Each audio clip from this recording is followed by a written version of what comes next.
to that. Welcome back to Think, Build, Test, and welcome to our 1 year review. Well, it's kind of a lie. It's more like a 1.5 year review, but 1 year sounds a little catchier.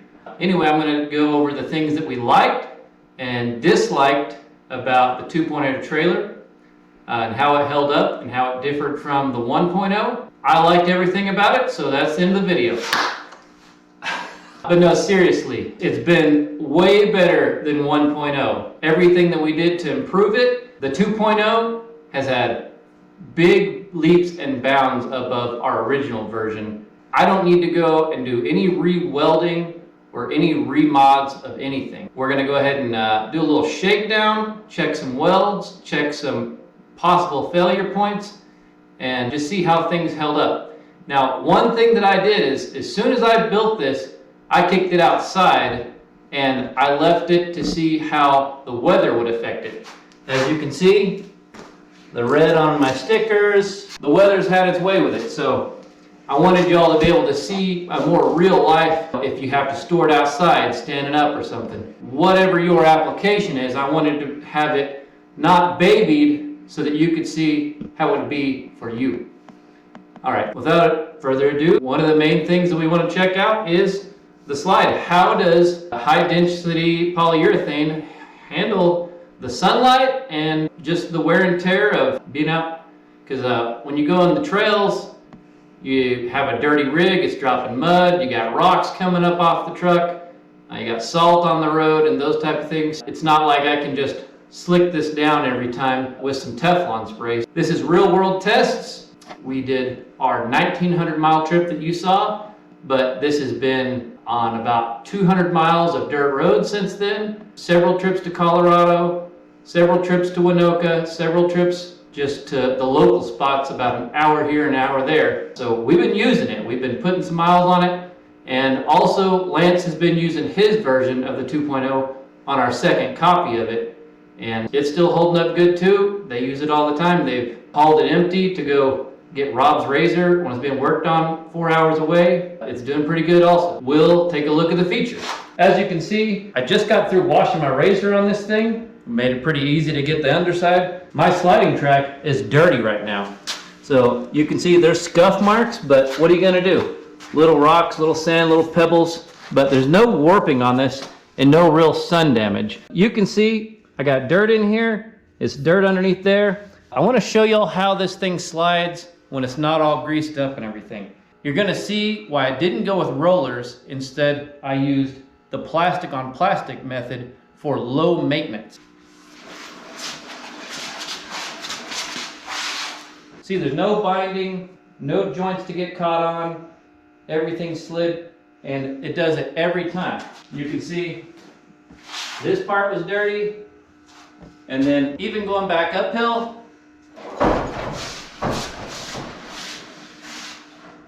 just finger strength. It's not a big deal.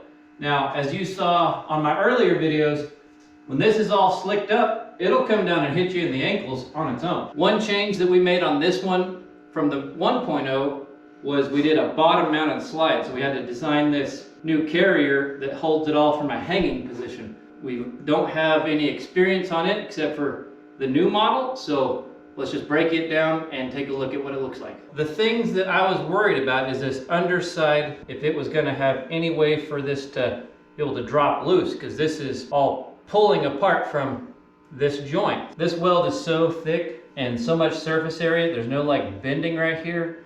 There's no bending here. There's no separation in any of this place. This is like a non-issue. It's way overbuilt for the 700 pounds, 800 pounds on the front end. That's nothing. I really like that. That's good. We've been bumping these and we just drive right up and hit them and slide it forward. We haven't even been strapping it down. Even with grit on there, it never stops the razor. This has held up really good and it's been enough height to catch the tires and slide it like we wanted to. Here's looking at the welds on the top. This is another crucial point because this is pulling down on this with that weight we were talking about. Bouncing down the road with 800 pounds. All this looks good. I don't see any cracks in the paint. Good solid beads. This looks good. There's not been any excessive side-to-side deflection to cause this to tear or anything.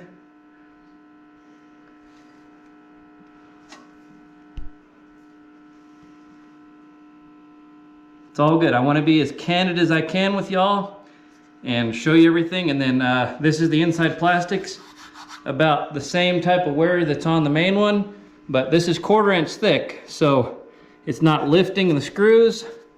So our 7-inch placement was really good. And then our side buffers, they've been doing a good job also. That kind of wraps up the main strength points of the front trolley and the front hanger. We'll move on to the back end. Even our little cheap, just weld on some pins, some little 1/4 inch pins. They've been doing awesome. This gets, you know, just if it gets bumped hard, if I drop it, you know, they kind of get shaken up. But this isn't a permanent design. This isn't about what the trailer's about, ramps are ramps. It does hold it and it's easy to get into the hole. I've been happy with it. We've used it a lot. One of our big heartaches with version 1 was the fenders, over and over. Our fix for this one was to put a bracket to mount on the front and a back bracket to give it more surface area. As you know, we made a suspensionless trailer, so these take inherently more vibration in the fenders. The rest of the trailer isn't so bad because the Razor suspension has enough time to absorb the shock, but the fenders are right at ground zero for any rocks and potholes. We have good solid weld across here, and we don't have any cracks here or there. Looks like the paint maybe didn't adhere good because of some slag that I didn't get cleaned up. Pretty good. The 1.0 had its first fender disaster within 400 miles, and this one has well over 3,000 miles. So coming to the back, there we are. Now, this is due to just product selection. I mean, we're not really concerned about what types of aftermarket lights and stuff we use because we just bought what we wanted at the time. Didn't really make too much of a decision of choosing this, but this style of light we need to glue back in because it just wants to slide out with vibration. So we can find some more durable lights, not a big deal. I'm not worried about it. Let's look at the other fenders. And once again, here's fender 2. You can see no cracks here. And the front of fender 2. This light survived. The other one we should have backed up with some nuts and hardware, but we just self-tapped these, and one survived, one didn't survive. So I'm going to take a look at some more welds, and I'll just bring the camera in to show you some here and there. If I see anything that I didn't like, then I'll bring the camera in and show. One of the obvious signs of stressing when we made our homemade axles would be at the webbing points we did. That's where things would start to separate as it tries to move and wiggle. So let's look at those gussets. They'll be a real tell for the rest of the whole joints. So if we were to hit something hard, a rock or something, it would want to separate right here by twisting this axle back. But all this weld looks really good, and the back side looks really good also. Let's check the other side. And side 2.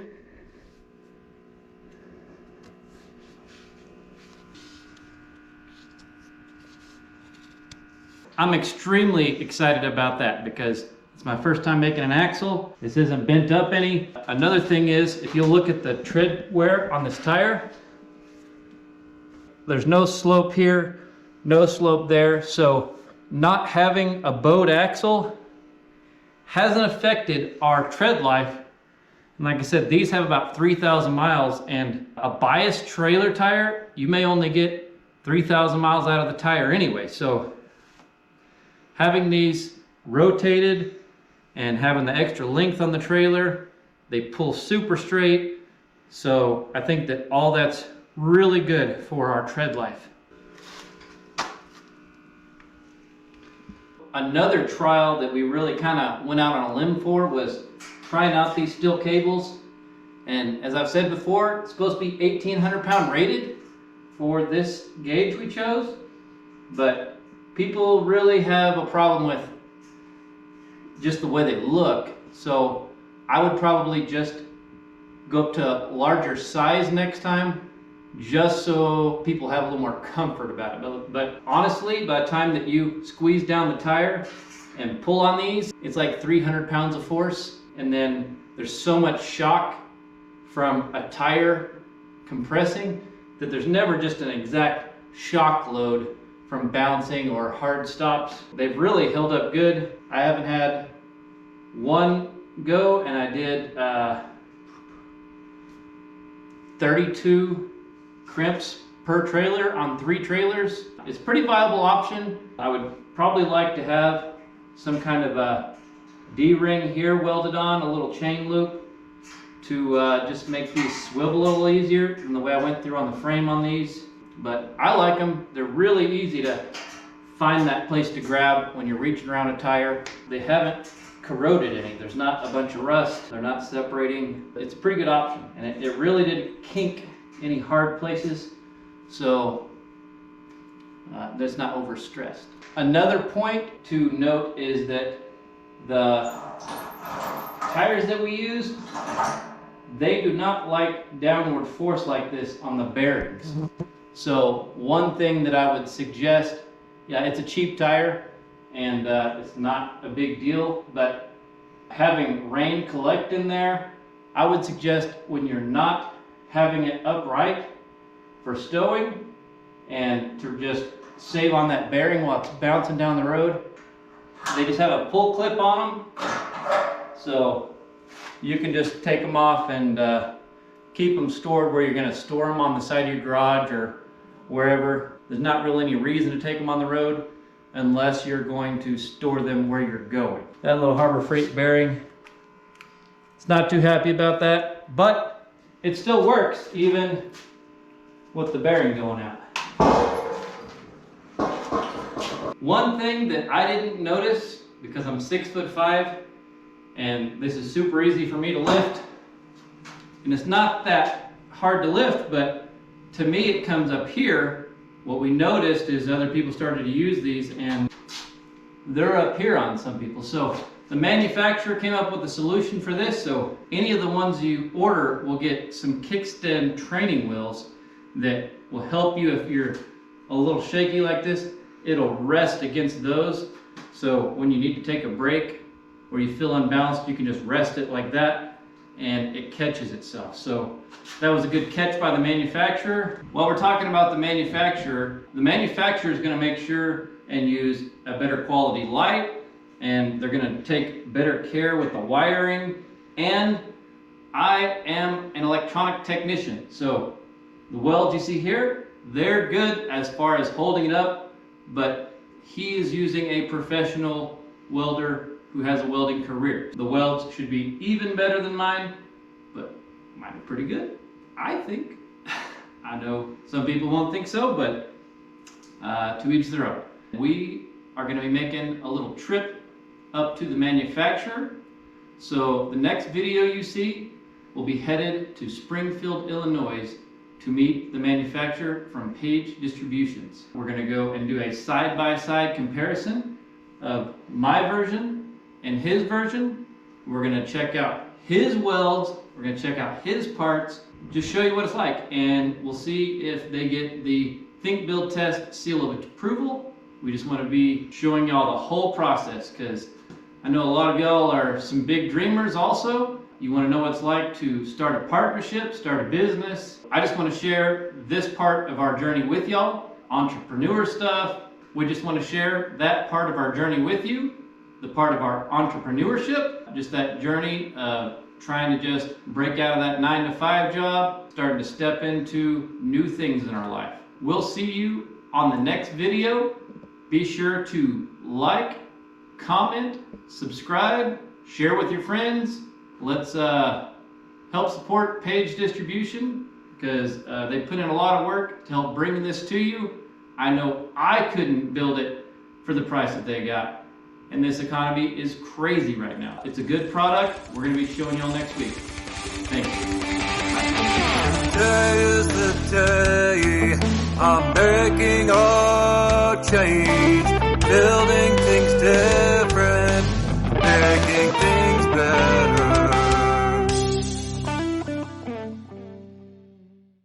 Just in case you want to flake with it cleaned up and a little bit of glide put on it,